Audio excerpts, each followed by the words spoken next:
As a responsible person with growing concerns for your privacy and personal liberty, you want to know where we're headed and what you can do about it.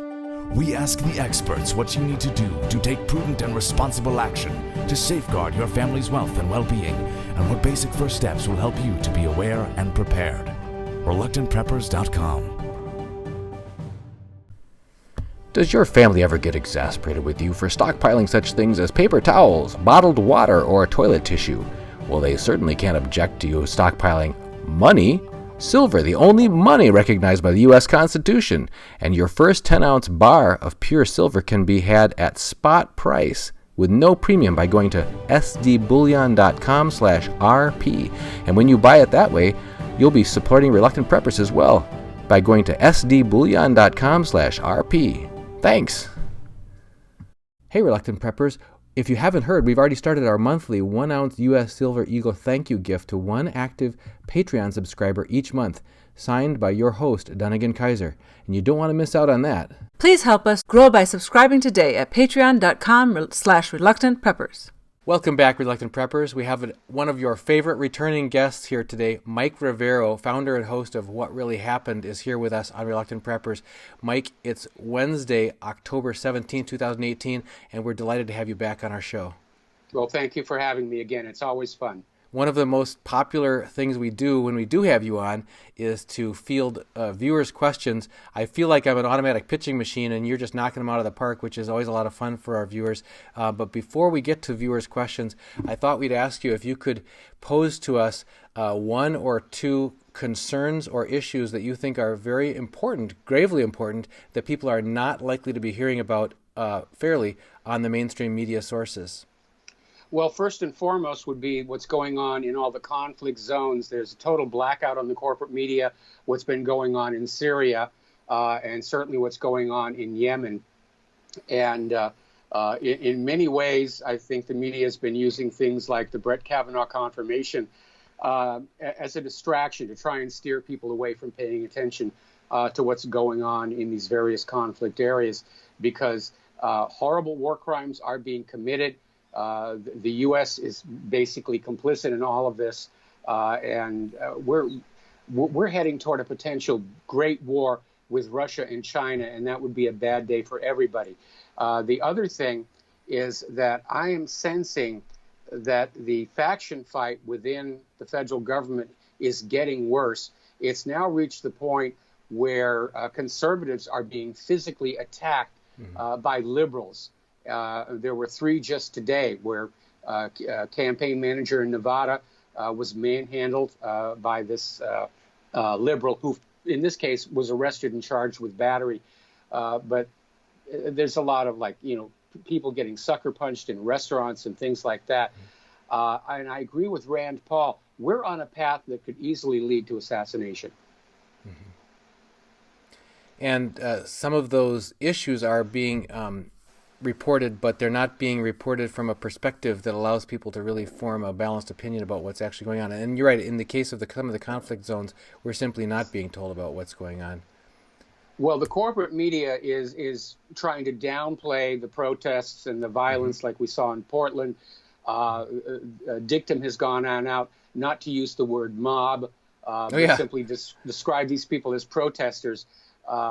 But it really is getting out of control, and the degree of fanaticism has reached a point where it seems like dialogue and compromise are now impossible. We've even had Hillary Clinton implying that if the Democrats do not take Congress in the midterm elections, that the incivility is going to continue. In other words, literally threatening violence in the streets unless we vote Democratic. Yeah, and we saw shades of that for sure after the last major elections, as far as there's only one tolerable way to vote, and you'll be punished if you don't vote that way. If we could turn now to this raft of viewers' questions, I'm going to have to be very selective in the ones that I offer because we've got too many to get through them all. Eddie Jones asks, why has George Soros been allowed to interfere with so many countries and not been held to account? It's because he is incredibly wealthy. He has bought the necessary politicians. He could be arrested and put on trial, but with all of his money, he could hire enough lawyers to just keep the case in court until he just dies a natural death. We have Golden Rabbit Andrew saying, why are most Americans not aware that their government lies, and why do Americans support governments that create wars everywhere around the world? And why do Americans not know they're being ruled by the establishment and the 10 big families instead of the president they elected? Well, I would take exception to that first comment. I think Americans have been waking up to the realization they get lied to a lot by government and corporate media. I think the watershed moment, of course, was Saddam's nuclear weapons. And it's not a case of Americans allowing ourselves to be ruled by this government that's starting wars with all these lies. We've begun to realize, and we saw a lot of this in 2016, our elections are not honest. In fact, they are notoriously crooked. Trump promised he was going to fix the problem and then dropped the ball on that. So we're disenfranchised. We no longer have the peaceful means to bring about the changes we want in this country. And I'm starting to hear a lot of very alarming talk about revolution and civil war, which I do not support. I think it's a bad idea. What I think is ultimately going to happen is that we're going to see the United States go through a Soviet Union-style collapse, both from its economic problems and the faction fighting within the federal government itself. We have Will from Cincinnati asking, do you believe Gitmo is being prepared for high-level traders? I've heard that story, and I would love to believe that it was true. But unfortunately, when we're talking about the deep state, they're all protecting each other. And I know during Trump's campaign, everybody was shouting, lock her up, relative to Hillary. But of course, nothing has been done. Nothing has happened. Even the people who ginned up this bogus Russia collusion case against Donald Trump are probably going to get let off with a wrist slap. This is somewhat related. Mark Bailey asks, please ask Mike his opinion of QAnon. Is Q really in the White House staff or inner circle? If so, are his stated actions about rounding up globalist bad guys really happening? I think QAnon is a psychological operation. I think the purpose there is to get everybody hoping there's going to be a roundup of the corrupt so that we'll all sit back and not take action ourselves, not get politically involved. And that's kind of a big lie that we're sold as an entire culture when we're growing up. No matter what's going on, somebody's coming to rescue you. The cavalry's Lone coming. Rangers, yeah, the Lone Ranger's coming over the hill. Batman is on his way. Superman's going to fix it. And one of the lessons of life we all need to understand is, no, there's nobody coming to fix it. If it needs to be fixed, you're going to have to fix it. If you want to live in a better world, you need to make it better. And again, I'm not preaching revolution here, but there are unfortunately a lot of people talking about it. Well, I think you're talking about taking responsibility and becoming truly engaged, and not just being a passive part of the silent crowd. MS asked, how close are we to conflict with Russia, Iran, China, in Ukraine, Syria, and the South China Sea? We're close enough where one hothead commander or one mistake could touch off a nuclear exchange. And there's a new dimension to the situation that did not exist during the first Cold War, and that is the degree to which weapon systems have become totally automated. And what that means is these weapons could, through a programming error, make a mistake and start something before humans could even potentially intervene. This happened when the USS Vincennes accidentally shot down that Iranian passenger jet because the Aegis computer on board misidentified it as an F-14. The same thing happened again with the shoot down of TWA 800, where they were testing the Aegis CEC system off the shores of Long Island, and they were painting a drone target without realizing they also were painting the 747. The missile came out of its launch tube, turned and killed the wrong target before anybody could stop it. So that's a new dimension to the possibility of things rapidly going out of control. It reminds me of what we've heard in talk about high-frequency trading and so on happening on Wall Street, where 90% of the trades are not made by human investors but by machines, and they can cause momentum to start crowding one way or the other, even without human intervention. Well, the first time they did high frequency trading, that exact thing did happen, and it triggered a major market upset, at which point high frequency trading was banned.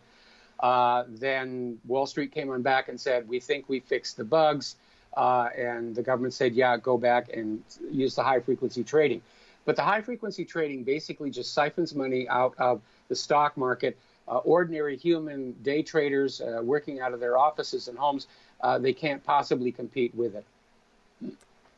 Rebel Lucy asks a question that we don't necessarily expect a precise answer to, but directionally what your inclination is.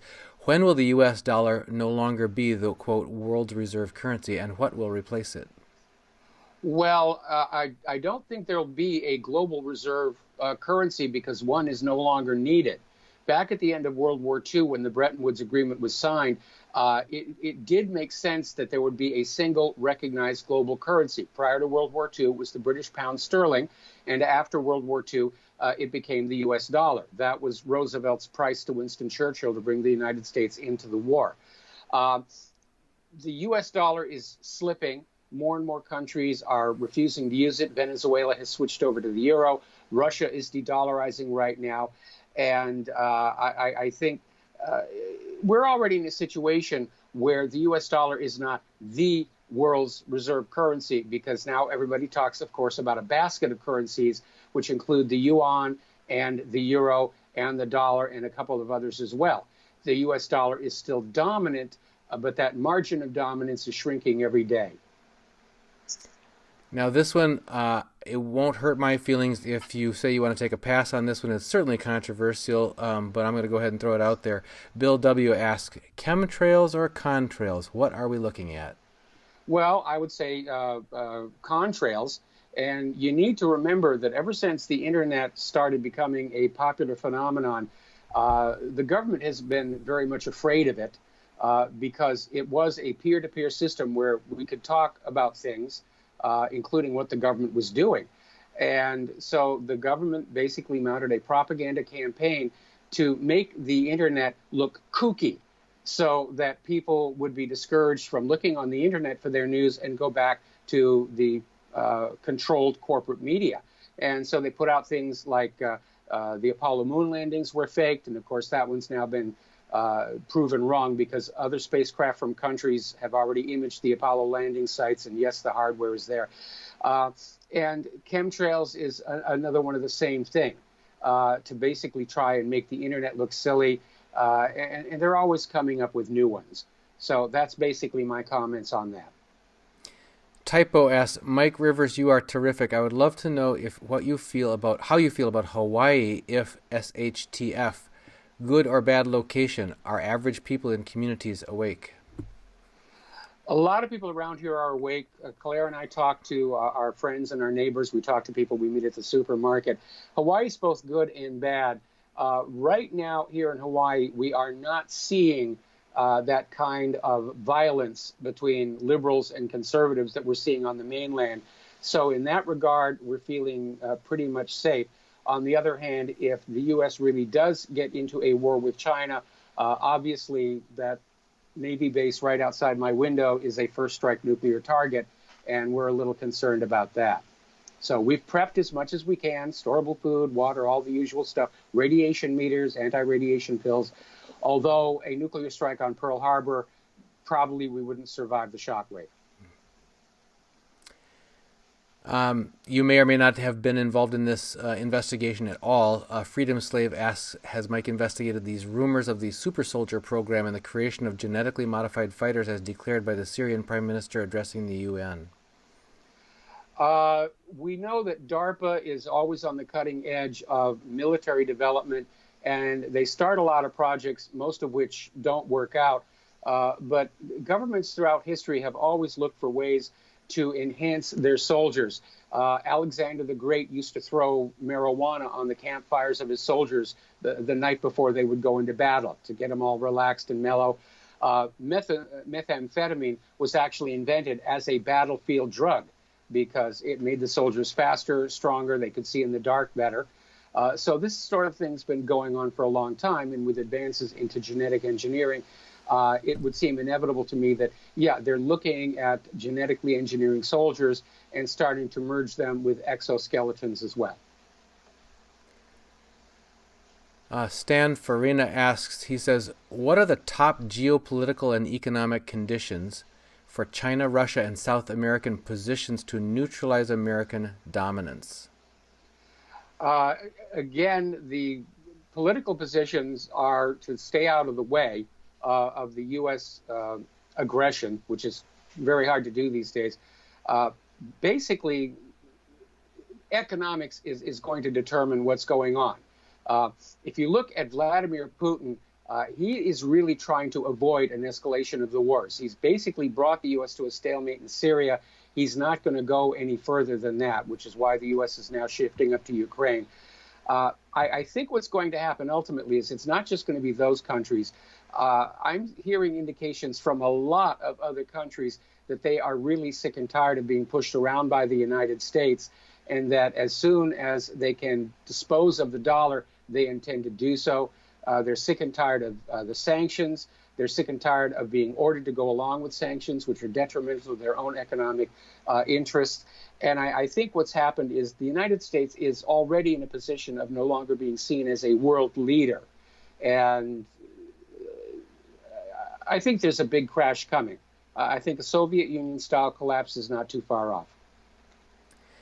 Mike, we've got more questions that we're going to have time to get into today, but if you wanted to kind of give people your top thoughts as far as, you mentioned for yourself, you and your wife there having got storable food and some other basic vital preparations. What kinds of things you think, depending on where people live, what kinds of considerations they should be looking into to prepare for unexpected occurrences? Well, that obviously is going to depend on where they live. And obviously, if you live in a flood area, you should prepare for dealing with floods. If you live in a hurricane zone, that's what you prepare for. If you live in an earthquake zone, there's no one-size-fits-all solution for being a prepper. But you have to basically do an inventory, if you will, of the area around you and where the potential threats are coming from. And that's what you prep for. Obviously, the basics are going to be a good supply of storable food and safe drinking water, first aid kit, radio, various other things like that, walkie-talkies if you have reason to be apart from each other and the cell system doesn't work. As far as the rest are concerned, that has to be tailored to your unique circumstance. We've been speaking with Mike Rivero, the host and founder of What Really Happened. Mike, can you tell people where to find you online and what they'll find there? Well, the website is called whatreallyhappened.com. It's updated on an almost constant basis with links to the stories of the day. And we cover pretty much everything. We're covering the war zones. We're covering the political corruption. We cover a lot of science and health news as well. And then, of course, I have a daily radio show at the Republic Broadcasting Network from 3 to 6 p.m. Central U.S. time, Monday through Friday. Before we let you go, if we have a sister channel, healingyourself.life. You mentioned health-related topics or science-related topics. Can you give us one nugget that you'd like people to look into more that they're not hearing about on mainstream sources about health, wellness, well-being, the medical system, that sort of thing? Well, one of the big concerns, and we touched on it during my radio show today, is that because vaccine makers are indemnified from civil litigation, they appear to have become very reckless in what they're putting into their products. And there's a concern that there's a lot of aluminum in the vaccines. Mm-hmm. Some vaccines are still using thimerosal. And apparently there was a study that was done over in Israel that came on out and said that many of these adjuvants added to vaccines are actually causing autoimmune disorders in people. So the more you get vaccinated, the sicker that you get. Now, interestingly enough, Japan banned all mandatory vaccines for children some time ago. And a recent survey showed that Japanese children on the whole are much healthier than American children. That is fascinating. For those who want to look into it further, we have a video on our channel, former FDA doc, You Need to Know This About Vaccines. So take a look at that as well. We've been speaking with Mike Rivero. Mike, thank you as always for joining us here on Reluctant Preppers. Well, thank you for having me.